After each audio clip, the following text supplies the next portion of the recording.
Steve and Alan's pro tips in a short time. Learn a lot. Hey, Alan. Hey, Steve.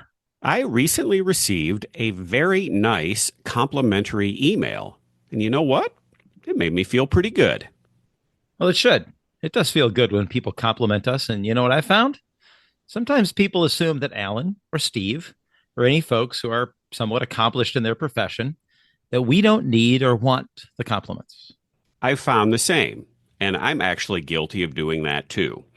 And I think I need to do a better job of complimenting folks and not forgetting about those who are at the top of their game. And that's my tip for the day, giving compliments. Cool. Yep. I like them. I need them. Let's hear what you got.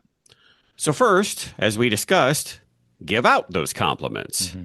But then, how you give the compliment, I think, is key. The compliment I received was meaningful because it wasn't simply a, hey, great job. Rather, this person took the time to isolate some very specific things that he noticed. And I think that's what really made it memorable and meaningful for me. So that's it. Give compliments, even if you think that person doesn't need them, and be very specific. Alan, this is basically your wheelhouse. I'm sure you have something you could add. Yeah. This is an important topic in leadership, management, teamwork, everything. So I am right there with you on the value of this and on the power of specificity. I take it one step further, and I don't want people to overthink this, but just think this. Tie the behavior that you're complimenting to the outcome that it created. I think that's what made your compliment really stick. And our listeners might be curious to know more about that. So maybe we'll post that if anybody asks, hey, what was your compliment, Steve? But we'll stick to the topic here. So compliments stick when the behavior is tied to the outcome that it created. So I could tell the trumpet section, nice work unifying your tone. That's cool. But if I say, nice work unifying your tone, it's helping with intonation, makes the whole band sound more powerful. That's the kind of thing that lands. So they don't just know what they did well, but why it mattered.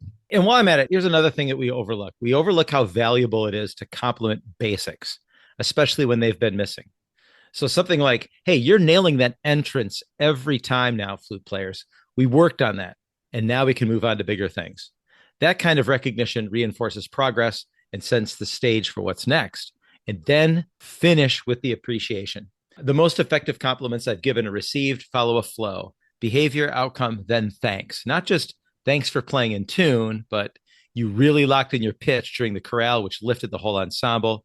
I appreciate that. So that little shift, the thanks at the end, that makes it feel a little more personal and meaningful. Yeah, that's such a good point. I think the structure of acknowledging the behavior, the outcome, and then thanking, that really makes a compliment feel earned and impactful. Yeah, it shows the person that what they did mattered, not just to you, but to the success of the whole group. And when students or colleagues feel like their efforts are seen and appreciated, they're more likely to repeat those positive behaviors. So, to recap, give compliments generously, even to people who seem like they have it all together. Be specific and tie the compliment to a result. And wrap it in appreciation.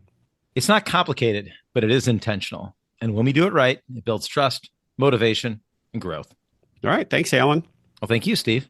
Steve and Alan's pro tips in a short time. Learn a lot.